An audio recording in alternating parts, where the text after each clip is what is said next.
That's fine. Good morning, ladies and gentlemen. Good morning. Good morning.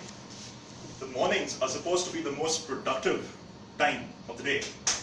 Or are they? How often have you faced a situation where you've got the snooze button on your alarm clock and you say, no, I need the extra 10 minutes because the 8 hours that I've slept are not enough, but the 10 minutes that I'm going to sleep are going to make me more productive. Invariably, what happens? The snooze button fails you. You tend to become late, and then in that melee of doing things, you start running late. If you're working or if you're studying, you end up facing situation of a traffic jam. Call your boss. I'm late today, I'm in a traffic jam. Which area? He says, okay, I'm in this area. I didn't have a traffic jam there. So your life gets caught. So the morning coffee, I think you've got a very inspirational ad of Nescafe which came out recently. The anchor said that I was at 5:30 in the morning. I tried to wake up people and get a message. Nothing happened. But when he said that you can be absolutely open with me and tell me whatever you want, there was one person who said that I don't like my boss, and she called him up. So that was an ad of a morning coffee, and it connected. It sort of went viral. The reason for that was that they associate coffee with the act of getting up early in the morning and having the clarity of your thoughts. The thoughts that you can think about what you need to do, the energy that drives you for the rest of the day.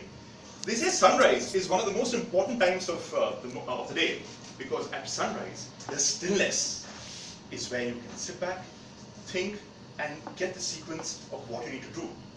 It is great leaders who get up early in the morning and do that even on a Sunday morning, every time. It's not because they see people around them who get up. They are competing against themselves. When you realize that you are your best competition, no one can stop you. Because that, ladies and gentlemen, is the way to move forward.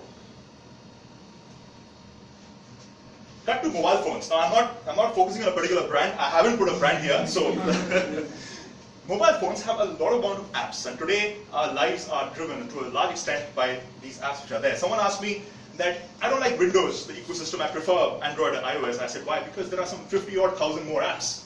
I asked him, how many do you use in a day? Or maybe 5, 10 maximum? What would you do with the additional apps? As long as the work goes on with the set of apps that you have, I think it's fine. The point is that we have to draw a line. A lot of us now in our lives, mobile phones have tried to blur the difference between what should be the optimal usage and what should be the overuse without us realizing it. Think of the virtual reality, about the augmented reality game called Pokemon. You're not chasing your dreams, then you're chasing Pokemon. You end up chasing Pokemon because you think because others are doing it, you want to be associated with that group, be there, go to a Pokestop and start collecting points, etc.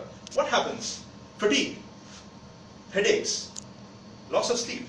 A lot of people suffer from these things, and memory loss. They say that the concentration span has gone down to a few seconds now. It wasn't like this earlier. We used to be in a situation where we could concentrate on things, but it's not happening anymore. Similarly, ringing ears and joint pains. A lot of times when you go to a doctor and tell him I have all these disorders, and he being a general physician, thinks back. No medical science would have prepared him for all these together except the use of mobile phones. So he would probably tell you that stop using your mobile phones less, use it optimally, and then have a life where you meet people personally and don't rely on virtual communication only. So I think we need to draw a difference between what is the good use, what is the optimal use of mobile phones. They are good. I'm saying they are good because you can actually get a cab in a few seconds time and go to the place you want. But as human beings, we have the potential in us to identify how much of it is good for us. And there lies a difference. Because the companies would give you full page ads. Today morning when I saw the newspaper, there were 3 ads. 3 pages of ads first. And then the paper started. So I saw the news on the 4th page. I thought the entire paper would be like so heavy and on a Sunday morning. So if you end up selling that paper, you'll actually recover the cost of the newspaper.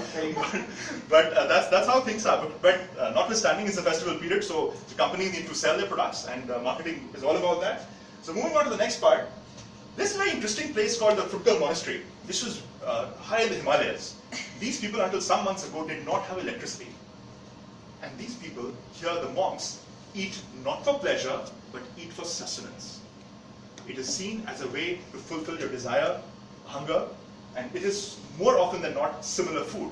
So just like they pray there, they also eat a limited amount of food every day. And they are one of the happiest people there.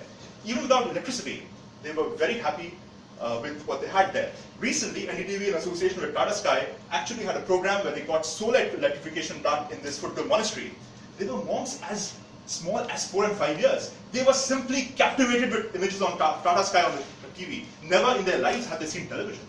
So imagine, still they were one of the most happiest people.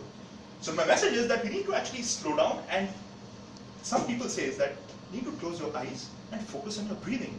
That is the most basic, most subliminal part of yourself. That is happening without even you realizing it. It will continue to happen as long as you are alive. And most people don't realize that they are losing the precious time that they have by not enjoying the moments that we've given to them. Meditation, now we talked about 2nd October, the fact that Swachh Bharat Abhiyan is there. We also have the World Yoga Day, where meditation and yoga are some of the most important aspects. I mean, we in the world celebrate it, and a lot of us Indians do it, but it's not penetrated enough for people to understand the effects and the reason why it's so important to us. So meditation actually helps you to be more productive and get back your better self. A lot of people do a to-do list. I think it's important. Whether you're working or starting, a to-do list is always good, but you don't need to race against it.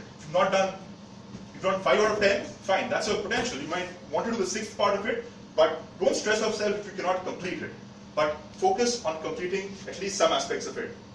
Stress, I think, is invariably there in a lot of us, but it is important for us to understand when we get absorbed by it and learn to live with it and learn to defeat it. A lot of us get overwhelmed with it and it takes the better of us. The message is, stress is inevitable. Even a small child born, they say nowadays, has stress because the environment is such. You have Wi-Fi's everywhere around us, and the parents don't have time sometimes for the children. So I think the environment has changed, but it is for us to be important as human beings to be able to manage the stress that we have. So what do you do? Dessert spelled backwards. So you spell dessert in the reverse order, it's stress. So if you're saying that you want to actually have a dessert, it's a comfort food. Don't count calories, sometimes indulge in it. And I think you need to defeat stress. Learn this, that there are a lot of things around us that we cannot change.